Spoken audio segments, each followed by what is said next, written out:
Artemis III mission profile, Artemis acceleration plans, and mission science. Get ready for an inside look at innovation, ambition, and the future of space exploration. Without further ado, please join me in welcoming NASA Administrator Jared Isaacman.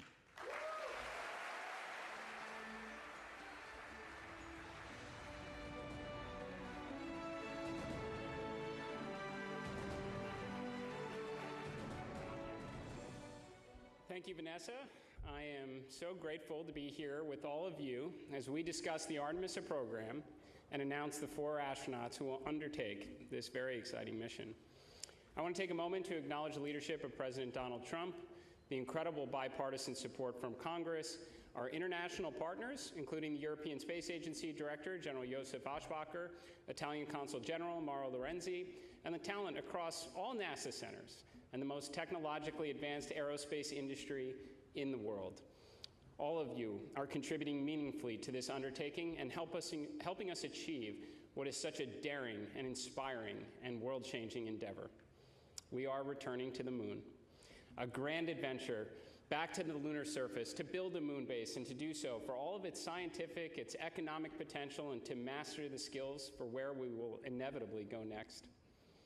The incredible crew of Artemis II was just the beginning, and they did an absolutely outstanding job.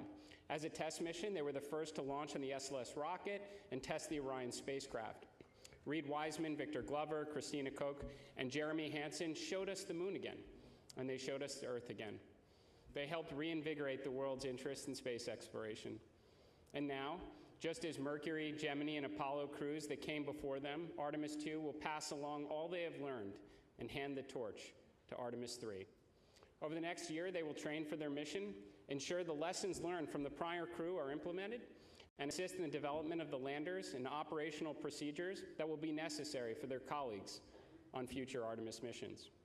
Artemis III will be an extraordinary demonstration of what is possible when the greatest aerospace companies across the United States, alongside our European partners, come together to showcase the technological might and ambition of the free world. When their training and development are complete, these 4 astronauts will strap into their spacecraft. You will witness the contributions of Boeing, United Launch Alliance, Lockheed Martin, Northrop Grumman, L3Harris, and Airbus, and many others come together as the SLS rocket ignites the Artemis III crew and sends them into low Earth orbit. Additional powerful rockets will launch to place the Blue Origin and SpaceX Starship landers into orbit. Throughout the duration of the Artemis III mission, these astronauts will continue to test the Orion spacecraft. They will rendezvous and dock with the Blue Origin lander, and then again with the SpaceX lander. Think about how many spacecraft, all of which will eventually carry human beings, will be in orbit at the same time. From Dragon, Shenzhou, Soyuz, possibly Starliner, Starship, and Blue Origin landers. This seems like the beginning of the future that we imagined as children. This seems like the very beginning of Earth's first Starfleet to me. Will we use Artemis III to get into the rhythm of multi-launch campaigns, test the interoperability across several systems while close to home, learn and improve, and inform the changes necessary when the torch will be passed once again? Now, preparations for Artemis III are already underway. The NASA team, our contractors, and our partners will start stacking SLS this summer with the aim of beginning early wet dress testing before the end of the year. The interested public will be able to follow along through all the key NASA milestones, along with Blue Origin and SpaceX as they launch uncrewed tests of their reusable rockets, gather data, implement improvements, and converge upon the Artemis III readiness no earlier than this time next year. In parallel, we will not slow down. The expectation of your NASA should be that we can pursue and achieve many extraordinary objectives at once.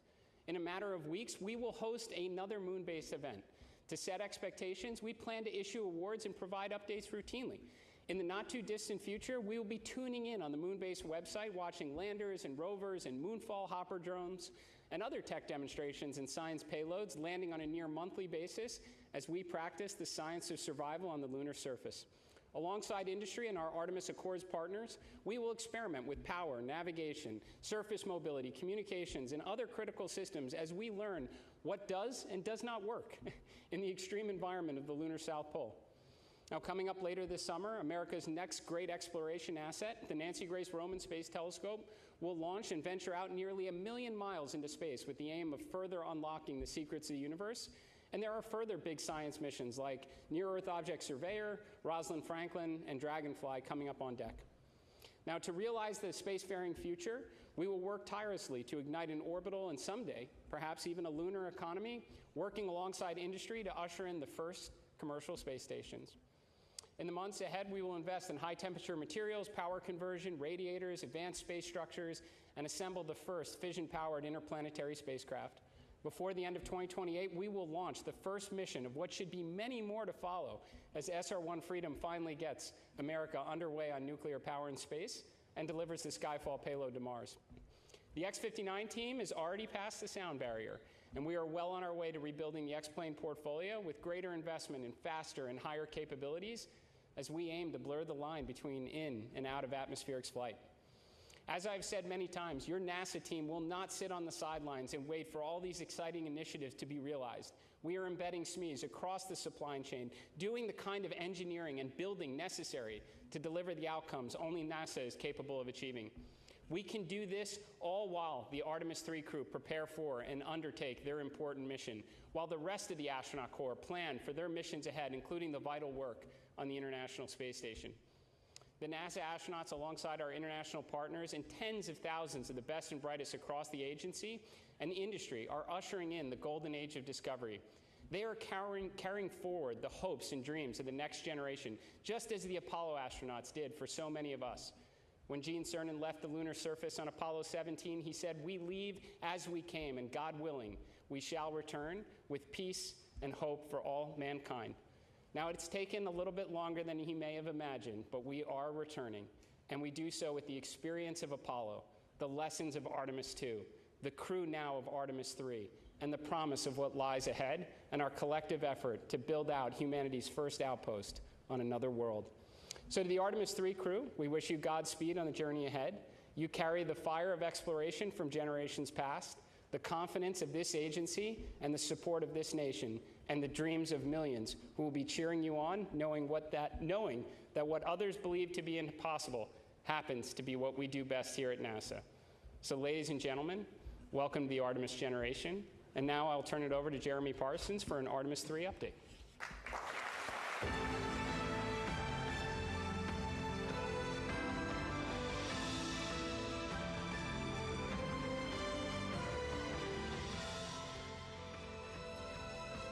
Good morning.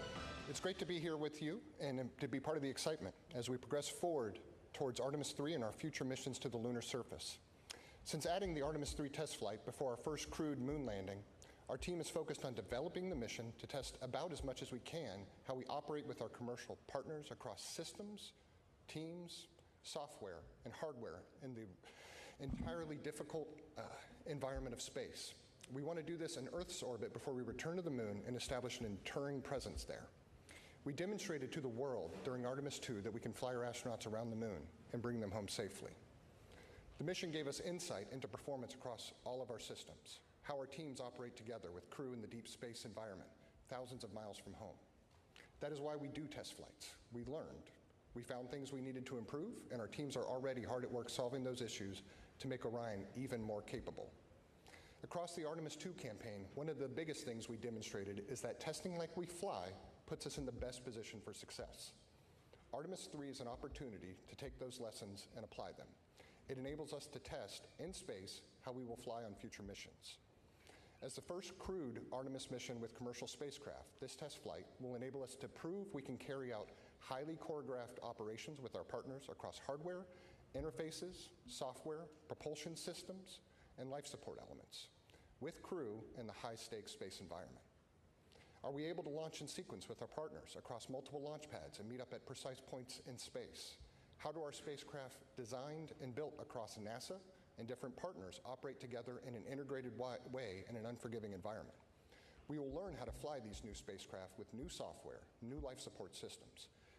Every aspect of Artemis III will give us insight into how to refine our plans for Artemis IV and beyond and buy down risk. The mission, together with the uncrewed lander demonstrations to the moon, is specifically designed and targeted to the most significant risk for a lunar landing, We have many partners involved in making Artemis III successful, and while we recognize there are questions about how Blue Origin's recent anomaly impacts our plans, setbacks are a learning opportunity. We are confident that New Glenn will be ready for Artemis III, together with Blue Origin, but NASA is stepping in and bringing all of our expertise and capabilities to bear. We are working hand in hand with them to meet our commitments to return our nation to the moon. Let me assure you, NASA is taking an active role with all of our partners, contractors, and vendors to help solve the problems that are here today and ensure the right outcomes are achieved. These companies have unparalleled access not only to our agency experts, but also to our test facilities, launch support, technology development at all of the NASA centers across the country. Fundamentally, our approach to Artemis III will remain the same. We will use this mission to reduce risk for our future crewed moon missions with lander test articles from both Blue Origin and SpaceX to ensure we will beat China back to the moon. So we've talked about accelerating the Artemis cadence, and so I wanted to share with you a little about how the pieces of Artemis III are coming together. Our partners are making great progress in lander development. SpaceX's recent flight of its version 3 Starship demonstrated key aspects of their architecture and lander designs, and they are already applying those lessons to their next flight test. Blue Origin's Mark 1 lander recently completed vacuum testing here at Johnson Space Center. We have a training cabin that's been set up. Astronauts are actively working through that training. The Orion Crew Module and its European-built service module are on track to be integrated together this summer, including the new docking system, which will fly for the first time on Artemis III. Our improved heat shield has been fully inspected and is ready to be installed. We are going to bring updated communication technologies to our missions, including adding optical communication to the spacecraft to improve our data exchange between Orion and the ground. We expect that to enhance what the public can see during the mission. SLS core stage processing is well underway inside the Vehicle Assembly Building at Kennedy Space Center. It arrived there in April, and teams have already mated the 2 segments of the core stage and will install the 4 RS-25 engines later this summer. Design and fabrication of a spacer that will replace the upper stage on Artemis III, because we're flying in low Earth orbit, is already in fabrication at NASA's Marshall Space Flight Center in Alabama. And for the ground systems, when we talk about acceleration, one of the best examples I've seen is that just 17 days after the launch of Artemis II, the mobile launcher was back in the Vehicle Assembly Building, well underway with refurbishment and preparations for stacking. Our teams are getting ready too. The launch team at Kennedy Space Center began conducting launch countdown simulations in May, which include practicing procedures to load propellant into SLS, as well as for launch countdown. At Johnson, mission segments are being simulated and crew training is well underway. Our spacesuit provider, Axiom Space, is making great progress as well. We have suit testing ongoing regularly at the Neutral Buoyancy Lab down the road here in Houston. Pressure garments worn under the suit are fully assembled and undergoing testing, and the components of the suit's primary life support system are in hand and being integrated. We are going to fly the spacesuit aboard the International Space Station to check it out in 2027, and we will perform hardware interface checkouts on at least 1 lander in a spacesuit during Artemis III. Again, this is an area where NASA is taking an active hand. We want to accelerate these deliveries, this hardware, and we're embedding NASA engineers across the board with Axiom and with partners in order to yank schedules to the left. All of this culminates in a mission where for Artemis III, the hardware is real, and we are going to begin stacking SLS rocket hardware this summer. This fall, we plan to roll out a shortened SLS stack with Orion on top. We want to test improved cryogenic seals and put our launch team through their paces, keep the training proficiency up. With an increased mission cadence, we're bringing everything we can to ramp up production and drive supply chain improvements across the key components of Artemis and across the United States. We are also moving aggressively to implement modifications to Orion that enable a broader range of lunar missions after Artemis III. This includes looking how Orion can rendezvous in Earth orbit with Starship and use that ship to push Orion to a lunar orbit. So I shared where the hardware is, but let me talk a little bit more about what we expect Artemis III to look like. Artemis III is an incredibly exciting, complicated, and highly coordinated multi-launch campaign. It's going to happen in a short period of time with 3 of the world's most powerful rockets. It will begin with the launch of Blue Origin's lander test article, which can loiter up into space for up to 90 days. This gives us flexibility to launch our crew of 4 in Orion on the powerful Space Launch System launched from Kennedy Space Center in Florida. The crew will fly their journey in low Earth orbit on a circular trajectory around Earth. Orion and the Blue Origin lander design will rendezvous in space, spending about 2 days in docked operations, conducting test, technology demonstrations, including inside of Blue Origin spacecraft. More importantly, we intend to dock, perform integrated stack control, have crew cross the hatch, operate the lander, and get critical test of the life support systems that can only be done in space. This gives our teams key information on systems the lunar lander crew will depend on in an environment close to home versus 4+ days away around the moon. After docked operations, Orion will detach and await Starship. SpaceX's Starship lander test article will launch and meet up with Orion and our crew. Orion and Starship will dock, be connected together for about a day before the crew transitions to preparations for returning home, splashing down in the Pacific Ocean to a waiting recovery team made up of the US Navy and NASA. In total, we expect the mission to last around 2 weeks. This mission is deliberately designed to take calculated risk so that future crews will be safer and ultimately successful when we put boots on the lunar surface. The complexity of our integrated operations across multiple launches, spacecraft, rendezvous, docking is greater in many ways than Artemis II.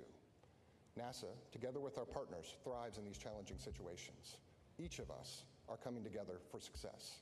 Human spaceflight is not for those who want to chart an easy course, but every decision we make about Artemis III will be informed about how it can help us ensure our mission success for the lunar surface. Artemis II reminded the world what we can do when we move together with clarity, discipline, and shared purpose. What the world saw was a successful mission. What we saw behind the scenes was years of coordination, planning, testing, problem solving, and collaboration with industry partners and government organizations. We are going to apply that same focus for Artemis III, and our teams are ready. To our crew, thank you for taking on this responsibility to train and fly for Artemis III. You have our commitment that we will do everything possible to keep you safe as you enable us to push the boundaries of space exploration. I'll now turn things over to John Caloris of Blue Origin.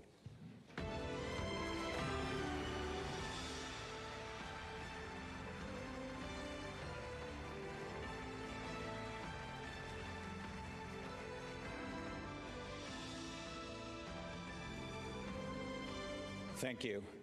As you know, we had a significant anomaly at our Launch Complex 36A on May 28th. The response from NASA, our partners, and customers has been extraordinary. We're making excellent progress on the investigation and pad cleanup. We'll begin rebuilding once cleanup is complete, while continuing construction at Launch Complex 36B. Blue Origin's lunar engineering and production teams are continuing the pace for production of Mark I landers for Moonbase and for Artemis vehicles, with multiple serial numbers in build. Mark I serial number 1 testing will conclude soon and will be ready for launch this year. The mission will demonstrate key components of our Artemis landers, such as our BE-7 engine. Artemis III is a major step that fills important objectives prior to our uncrewed landing on the moon in 2028, followed by our landing of astronauts that same year. On this mission, NASA and Blue Origin will demonstrate rendezvous, docking, hatch operations, ingress, and life support systems in low Earth orbit. This will allow the crew to gain familiarity with our lunar crew module and even practice operations such as suit donning in zero gravity. Manufacturing is well underway on the Artemis III Mark II lunar crew module, our storable reaction control system, our docking systems, and our environmental control and life support system. Our factories are running around-the-clock shifts in a responsible manner. Our vertical integration capabilities continue to produce hardware that feeds the production floor. We work very closely with NASA on engineering and testing support, with more to come. We expect to complete the vehicle for Artemis III and be ready for launch in 2027. Blue Origin is very motivated to be part of the journey of returning humans to the moon. We've redoubled our efforts and are moving forward. I'm thrilled that we're just moments away from announcing NASA's Artemis III crew. I'd like to also say that the moon is the 8th continent, and we will measure ourselves not only by our successes, but how we respond to setbacks. With that, I'd like to introduce my friend Jessica Jensen from SpaceX.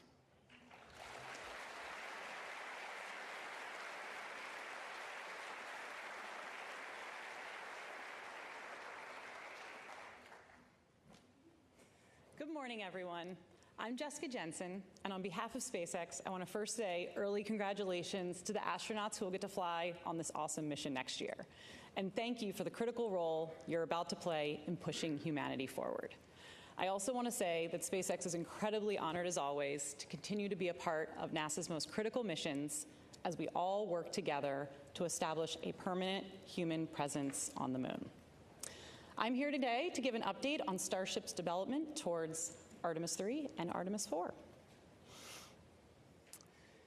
We've made substantial progress towards developing Starship and preparing for the NASA HLS missions. We just flew our 12th flight test and successfully debuted version 3, or V3, of the Starship and Super Heavy booster, along with the new Raptor 3 engines and a new launch pad, all of which were developed through years of ground and flight testing.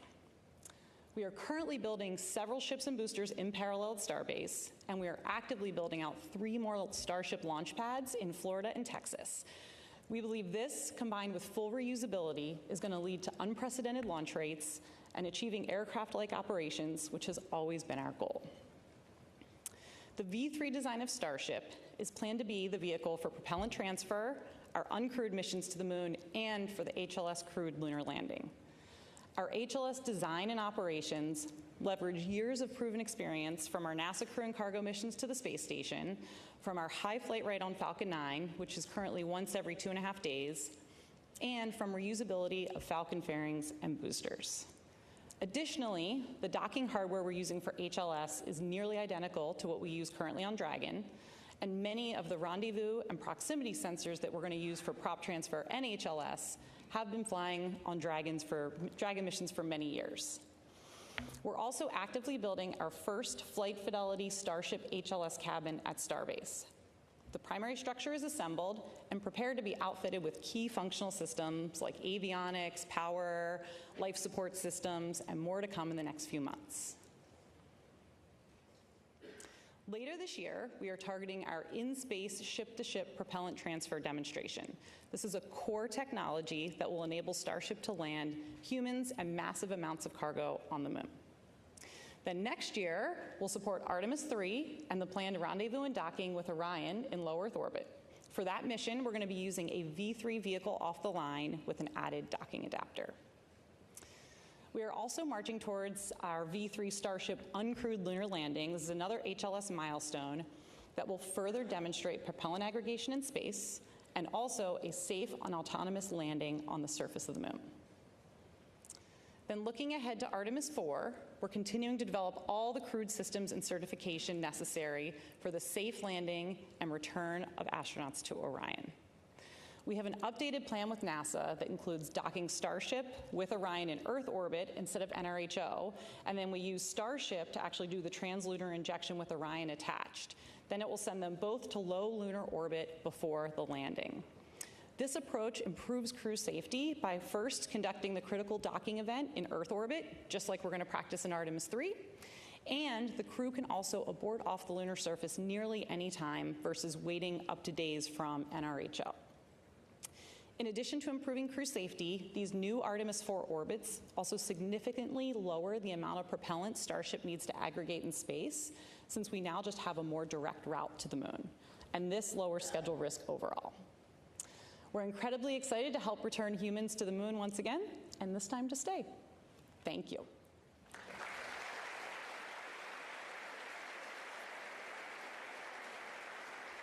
And now, I will turn it over to Dr. Nikki Fox, head of NASA Science, and she is going to talk about Artemis III science.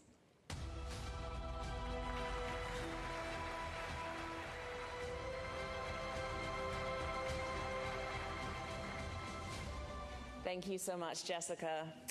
Well, while Artemis II was all about moon joy, Artemis III will be all about Earth joy. We will be studying the route from Earth, and our Artemis III crew will be our mission scientists. Since Artemis III is a technical mission, the science we will be doing will look just a little bit different. We will study Earth's atmosphere, the environment around Orion during the mission, and the impact of space's influence within the Orion capsule. We're going to use this flight to buy down our risk for landed missions by developing our science processes, procedures, and readiness specifically for Orion to ensure the health and safety of our astronauts and spacecraft for our future Artemis missions. And the best way to do it is by taking real data that is uniquely enabled by this mission. For this technical and complex mission, we will focus on how we can better work with the unique Orion capsule and test and establish the necessary groundwork prior to landing on the mission with Artemis IV. With Artemis III, we will initiate the preparation phase of packing our interplanetary survival guide with the necessary knowledge, equipment, and roadmap needed to plant astronaut boots back on the lunar surface to stay. Think of it this way. If you're going on a road trip, you need to know before you go ahead of time and prepare with a game plan, not just for your destination, but for driving through all of the states in between. Weather. Will there be bad weather? Is your car ready for the trip? What do you need to pack for maximum comfort? And most importantly, will it all actually fit into the car? Leading SMD's Artemis III science team is Dr. Barbara Cohen. Barbara's team will be gathering the necessary information now so we can be ready for Artemis IV to begin that sustained presence on the lunar surface. Now, I know you all saw the joy of the science team during Artemis II. During Artemis III, we are continuing that great work to build up our scientist corps who will support future Artemis missions. By nailing down our processes now, we will be ready to hit the lunar surface running, saving time and space on Orion, and above all, squeezing out every drop of the critical science opportunities we have before us to make future missions a success. They will be collecting unique science that cannot be done elsewhere. Now, one way we'll be doing this is we'll be doing an observation campaign of the dynamic phenomena on the Earth, on our sun, and around the environment in space from Orion by using the processes that we developed for Artemis II. Having the Artemis III crew observe the Earth will be another great exercise for our teams to help guide the observations in a similar way on the Moon. These methods were adapted from the crew Earth observations proven already aboard the International Space Station. We will be focused particularly on understanding our Earth's atmosphere and the space environment in and around Orion through their observations. By observing Earth's atmosphere and how space weather impacts it, we can better understand how to protect the critical space-based technology there and all of that we rely on, as well as our future astronaut crews traveling through that region. To better predict how the sun will impact our atmosphere and also Orion, we have to not only look at our closest star, but we also have to look back at the Earth's atmosphere itself. Although the astronauts are not leaving the protective jacket of Earth's magnetosphere during this mission, future Artemis crews traveling to and exploring on the Moon and Mars will operate well outside Earth's magnetosphere and will be exposed to the harshest elements of deep space, including radiation. Now, this makes space weather research all the more vital as we move forward on the Artemis program, and our NASA space weather stations situated in strategic locations across our solar system are absolutely ready. When the sun triggers space weather events, the conditions in Earth's atmosphere can increase drag on the spacecraft. Now, this friction-like force pushes back against the vehicle, gradually draining its orbital energy and causing it to lose altitude over time, a process that we call orbital decay.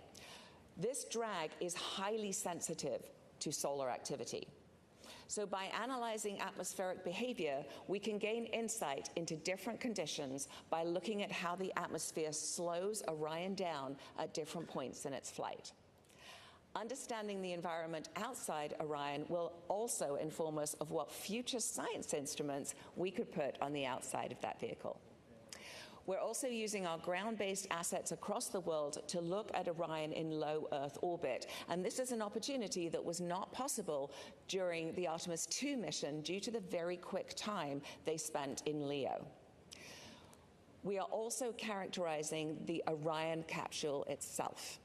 We are going to initiate processes for Artemis contamination control and contamination knowledge by bringing samples out of Orion back to curation so we can identify and evaluate the environment within for our astronaut crew and for our future lunar samples. This will help us remove any background noise that may return with our lunar samples so we can subtract it out of the characterization of the samples and really get to the core of what they are. We will be doing all of this while also studying how our crew safely live and operate in space and within the Orion capsule, thereby ensuring future mission success. Now, we're still at the beginning with our planning for science, so stay tuned as there will be more exciting science yet to ride along with Artemis III. I am extremely excited for NASA to build upon the success of Artemis II and then Artemis III and to explore more of the moon, to build that sustained presence and to build our moon base to prepare for the next giant leap, human exploration of Mars. All while we lead the world doing paradigm-shifting science. At NASA, science enables exploration, and exploration enables science. And NASA Science is honored to take our part in the Artemis generation. And with that, I am delighted to hand it back to Administrator Isaacman.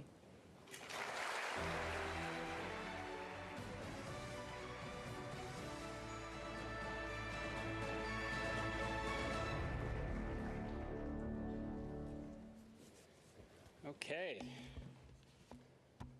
So you want to find out who the astronauts are? All right.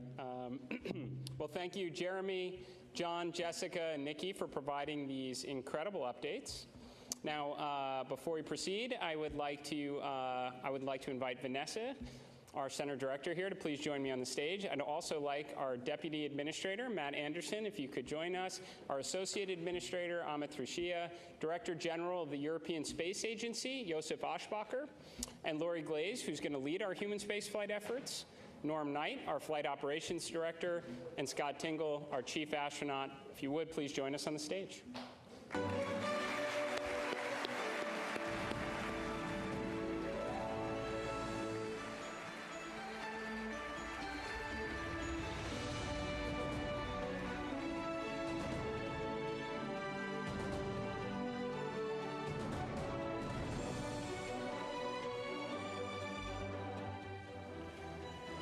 Now, alongside the prime crew, we have a backup crew member who will train shoulder to shoulder with them to ensure mission readiness and continuity. Test pilot, Air Force colonel, and former SpaceX Crew 4 pilot stands ready to join the team if necessary, Artemis III backup crew member, Bob Hines.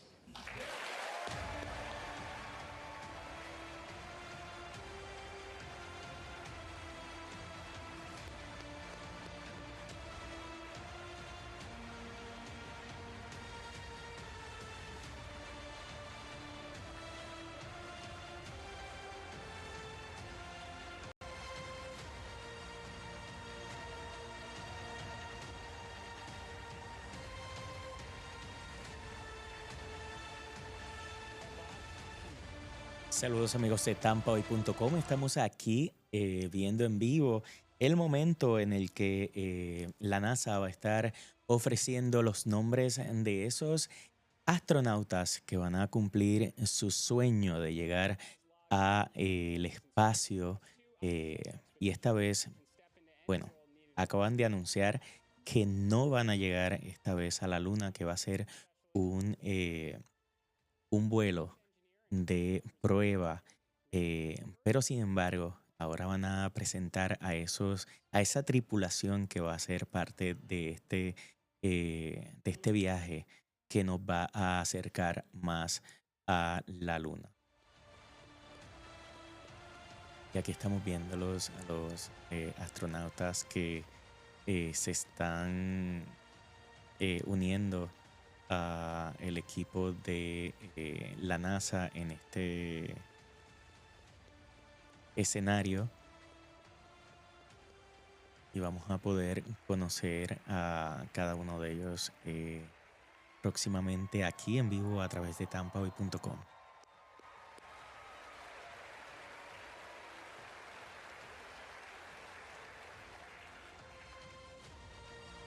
Army Black Hawk helicopter pilot, family medicine physician, and record-setting astronaut, mission specialist, Colonel Frank Rubio. Es increíble cómo están haciendo su entrada estos astronautas que van a estar cumpliendo su sueño y también inspirando a muchos niños que obviamente siempre están pendientes de este tipo de noticias de el espacio y que cada vez nos acerca más a ese descubrimiento de nuevos lugares, también de estos planetas que todavía no han sido 100% descubiertos y que bueno, en este caso el Artemis III va a ser nuevamente uno de esos momentos para acercarnos a la Luna en el futuro.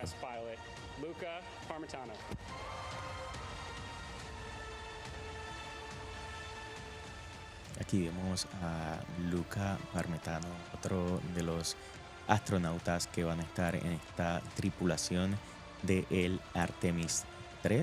Y estamos viéndolo en vivo completamente en Tampa hoy, live con José Acevedo, y estamos viendo que están estos astronautas saludando a todo el equipo de funcionarios de la NASA que están a cargo de esta misión que se va a estar lanzando próximamente, como parte también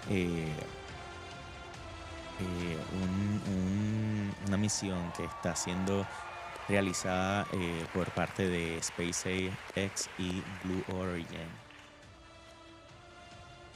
Now to our commander, two-time astronaut, former space station commander, Marine Corps colonel, and test pilot with more than 7,000 flight hours, Artemis III commander, Randy Bresnik. Y este es el comandante de esta misión y este ya tiene bastante experiencia como astronauta y está regresando nuevamente para llevar a cabo esta misión. Tiene cientos de horas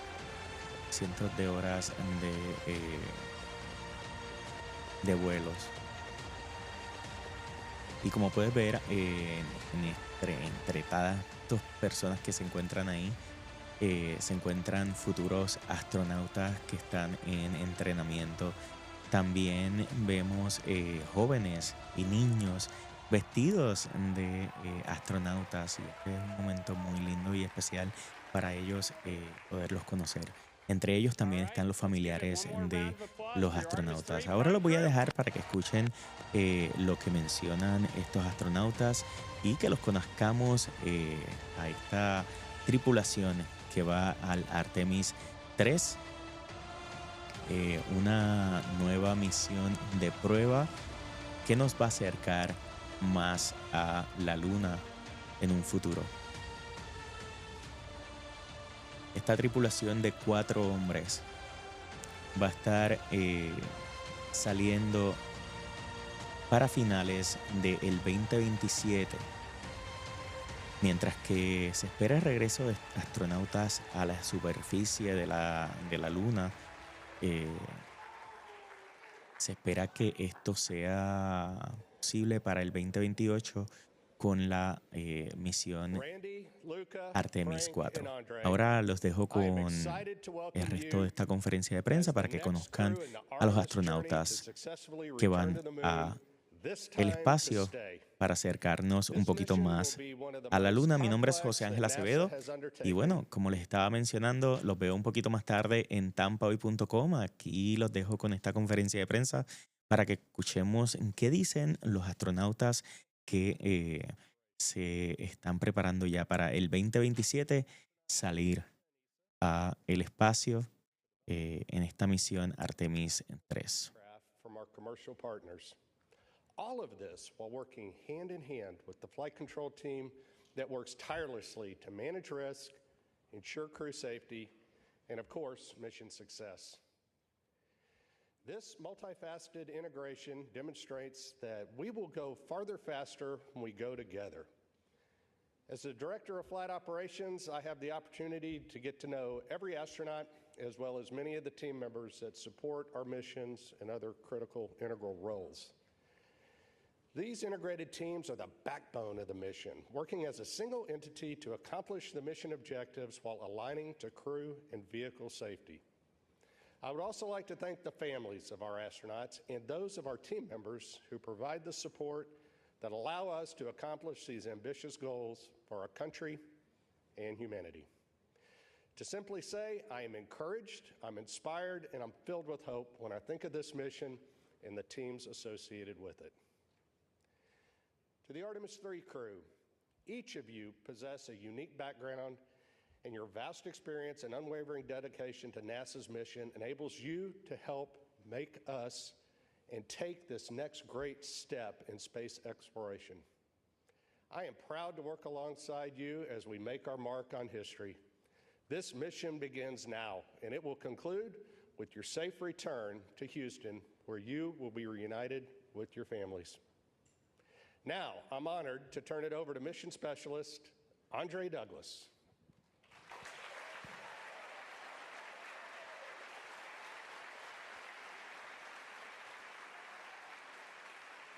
Wow, what an amazing day it is today. My brain, it is going a mile a minute right now, but my heart, it is so warm. It is so full. And I can't thank everybody who's been along with my journey, but I got a few tonight I got to give a shout out to. So Mom, thank you so much for believing in me, This whole time, all these years, you prayed for me, you thought about me, and I always appreciate that. And Dad, that work ethic that you showed, I was trying to emulate you.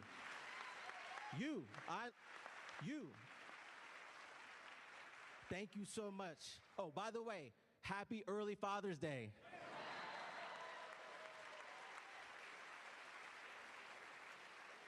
And to Rachel, my lovely wife, thank you, babe.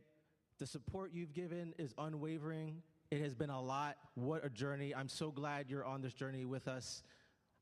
It's just amazing. You're amazing. Couldn't have done it without you. I love you so much.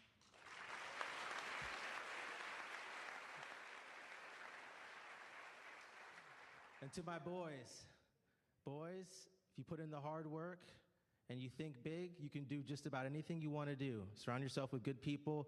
You can do this. You can do whatever you want. You just got to try hard. All right? So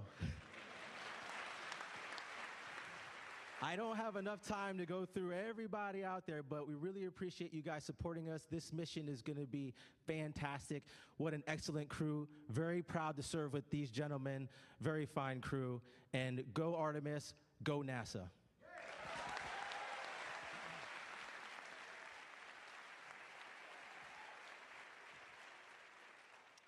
Thanks, Trey. Well said. And wow is the right word. What an incredible blessing and an honor it is to be standing here representing all of you. And I'd just like to take a quick second to say thank you, first and foremost, to my wife and our 4 amazing kids. Thank you for your sense of adventure and your resiliency. You guys have made all of this possible. To our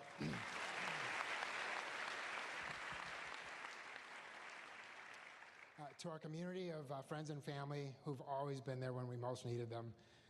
We've called upon them many times, and they've always stepped up, so thank you guys. You know who you are.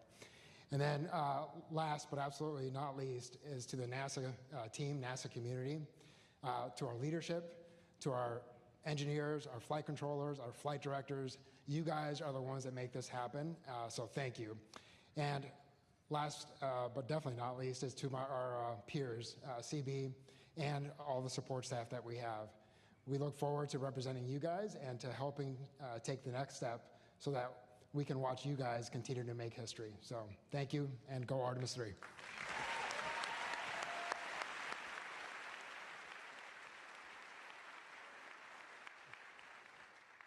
I apologize in advance if I get emotional. I'm honored by the role that I've been given. I'm also very humbled by the task in front of us. But first and foremost, I'm grateful. There are many parts that need to come together for a space launch.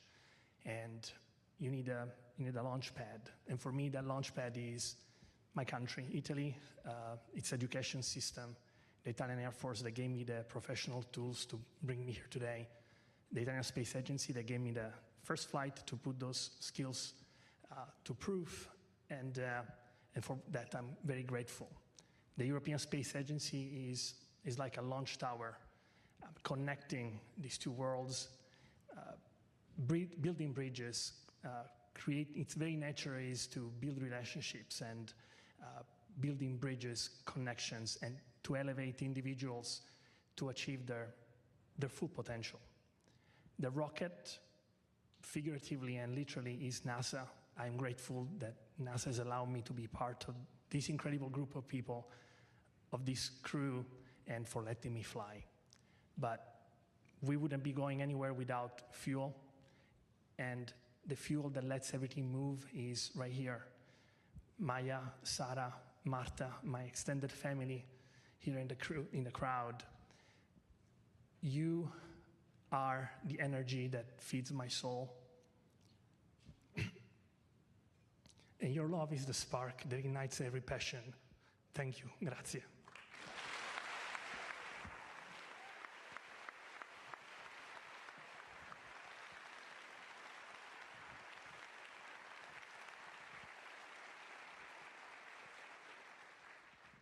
I'll echo the amazing words of my colleagues. Wow. It is an honor and a blessing to be a part of such a stellar crew. I must also say thanks to our spouses and our families. Without their support and sacrifice, we would not be standing up here before you right now. To my wife, Rebecca, you're the love of my life, my rock, thank you. And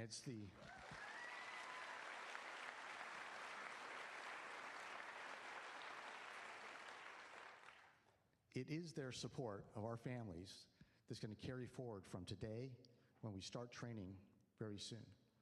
Carry us all the way to when we launch off Earth until we are returned to them safely after splashdown back here on planet Earth. Would also like to thank the Astronaut Office leadership, Flight Operations Directorate, and the NASA Johnson Space Center leadership for the opportunity to represent the Astronaut Corps and every single person in NASA, ESA, our industry partners, our international partners, whose blood, sweat, and tears, okay, hopefully not blood, and very few tears, but their collective effort will lift all of us up on that SLS rocket when we hit launch day and carry us through the mission.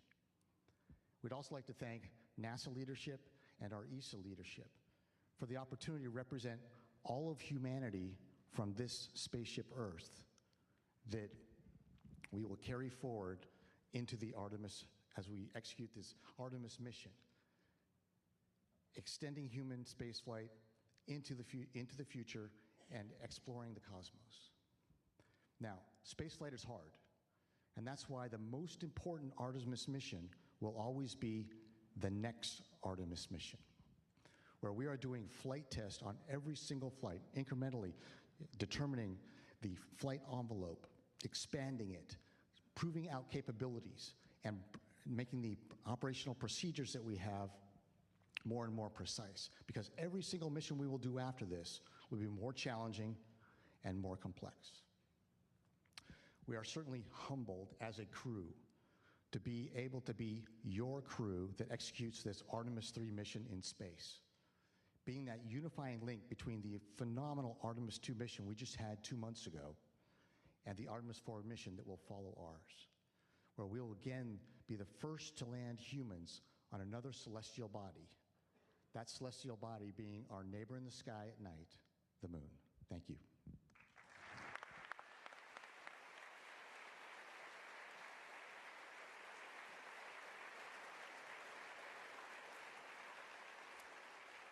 In the words of the crew, wow. That was truly special. Thank you, Artemis III crew. Hearing from each of you has inspired everyone supporting this mission across the globe. We're all in. This mission is going to captivate the world and bring us Earth joy. Let's look ahead at what's in store for Artemis III.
Another wow. Artemis brings us together, uniting partners from around the world in pursuit of a common goal. With that spirit of global collaboration, I would now like to invite ESA Director General Josef Aschbacher back on stage for a few remarks.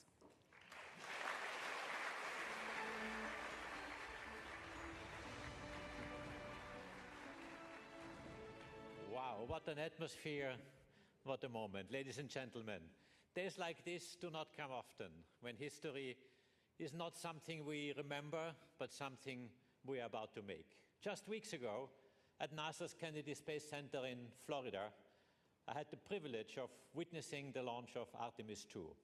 It was an unforgettable moment. Artemis III will be a different mission, but no less remarkable. Before anyone sets foot on the moon, someone has to make that possible. That responsibility now rests first and foremost with NASA, but also with the crew we are honoring today. The crew will test what has never been tested at this level. You will take a system of extraordinary complexity and make it work as one. In many ways, you are unlocking the lunar landing itself. And for us at ESA, there is real pride in knowing that alongside the NASA commander, a European astronaut will also be at the controls of this mission. ESA and NASA do more than cooperate. We build dreams and spacecraft together. The European Service Module carries Orion forward into orbit to the moon. Shared ambition made tangible in hardware.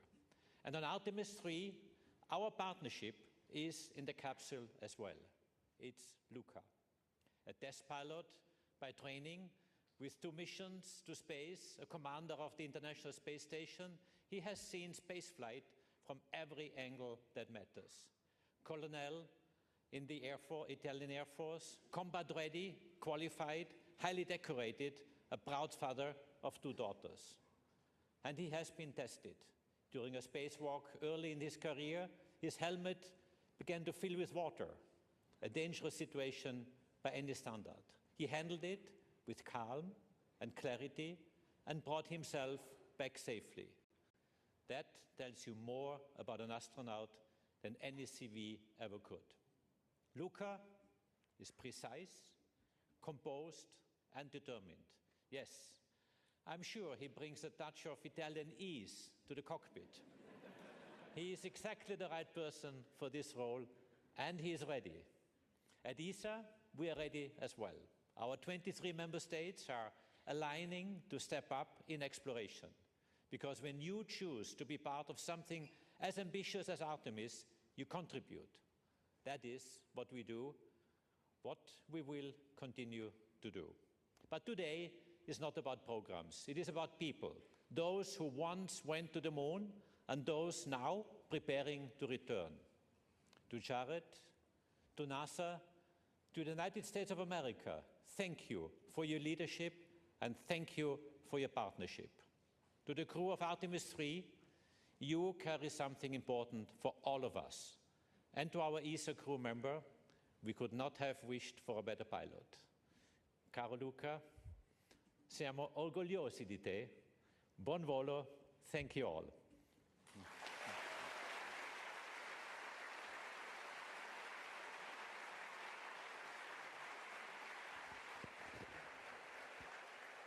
Thank you, ESA Director General Aschbacher. Let's now take a look at some special messages recorded by Senator Ted Cruz, Chairman of the Commerce, Science, and Transportation Committee, and Representative Brian Babin, Chairman of the House Science, Space, and Technology Committee. Congratulations on being chosen for the Artemis III mission. It's a big damn deal. Following the extraordinary success of Artemis II, America has entered a bold new era of space exploration and discovery. Under the leadership of Administrator Jared Isaacman, NASA is paving the way for humanity's return to the moon and beyond. As the chairman of the Senate Commerce Committee, I've been proud to author or co-author nearly every major piece of space legislation in the last 14 years. I've led the fight to advance the NASA Authorization Act and secured landmark investments in the Working Families Tax Cut Act to ensure the future of Artemis is bright, robust, and enduring. Now this crew, each of you, will turn those investments into reality. At a time of growing competition with China in space, this mission will strengthen America's leadership, expand our economy, and help secure a lasting American lunar presence. When America commits to a mission, we lead and we succeed. You will make our nation proud. Thank you for your commitment to this great nation's space program, and may God continue to bless the United States of America. Hi, everybody. Congressman Brian Babin. Congratulations to the Artemis III crew. Following the successful mission of Artemis II, your selection marks another historic milestone in America's return to deep space. Each Artemis mission builds upon the last one, and the mission ahead is a critical next step as we prepare to return humans to the lunar surface and lay the foundation for a sustained presence on the moon alongside our international partners. You're carrying forward a very proud tradition of exploration that stretches from Mercury on to Apollo and now to Artemis. Through your dedication, courage, and service, you will help open a new chapter in humanity's journey beyond Earth. As you begin preparing for this mission, please know that you have the support of the American people. We will be praying for your training, for your families, and for your success in the months ahead. I am deeply honored to play a small part in supporting America's space program. I'm very proud of each of you for answering the call to explore. May your mission inspire future generations to dream boldly, to dare greatly, and to carry the spirit of discovery farther than ever before. God bless you. Thank you.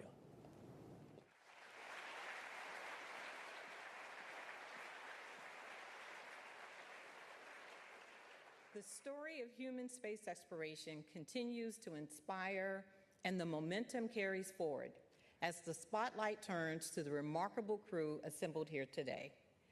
Randy, Luca, Frank, and Andre, we have a special group of people who would like to share some words with each of you. Joining us now, we have some of the Artemis II crew. Please help me in welcoming Reed, Victor, and Christina.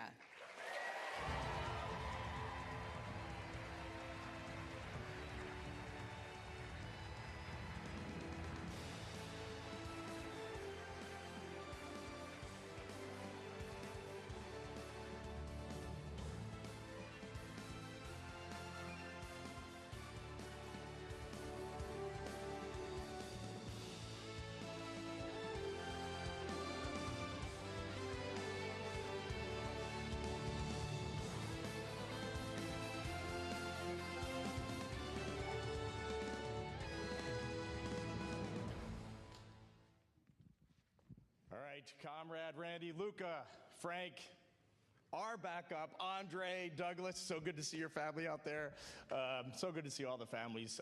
On behalf of myself, Christina, Victor, and we all know Jeremy wishes he was going to be here today, that he could be here. We just want to say how completely fired up we are for you. I hope you saw us down there cheering, screaming as loud as we could. And Randy, in your comments, I really loved when you said that you all are the link from two to the surface.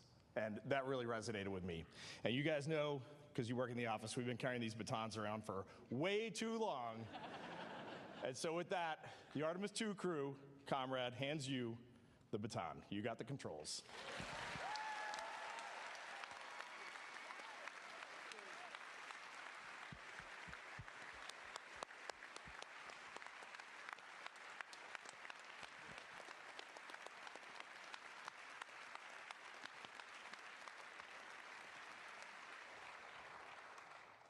I know all of us are very touched by the thoughtful symbolism of the passing of the baton.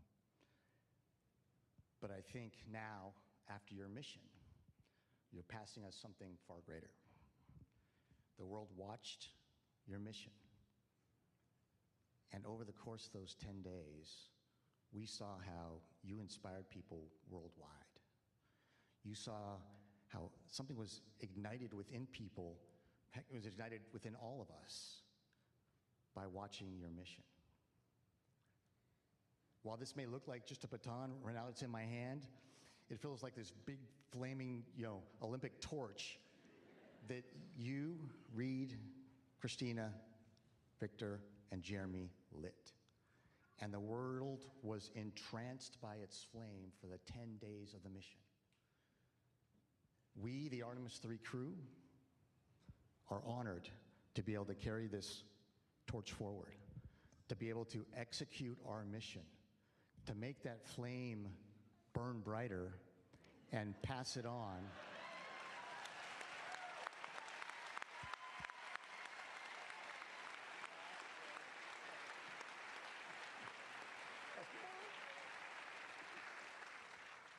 And be able to pass that flame on to the next crew that's out here. And so it is our distinct honor and privilege, and echoing the immortal words of Apollo 11's Michael Collins, to be carrying the fire through the next Artemis mission. Thank you.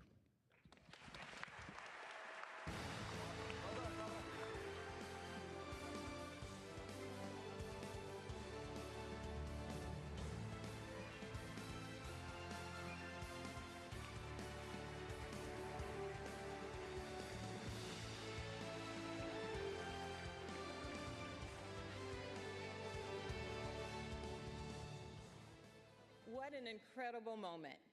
As we wrap up today's announcement, I'd like to thank our amazing speakers and our esteemed guests, and most of all, our Artemis III crew, Randy, Luca, Frank, and Andre.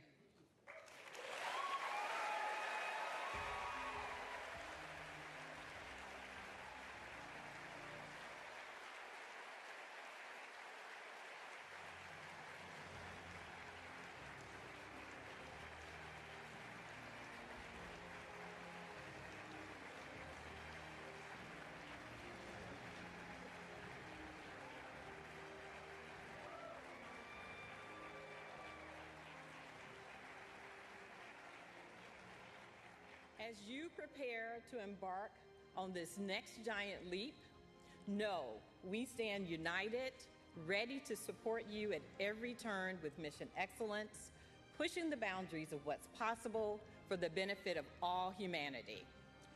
Let's give one final round of applause for our crew.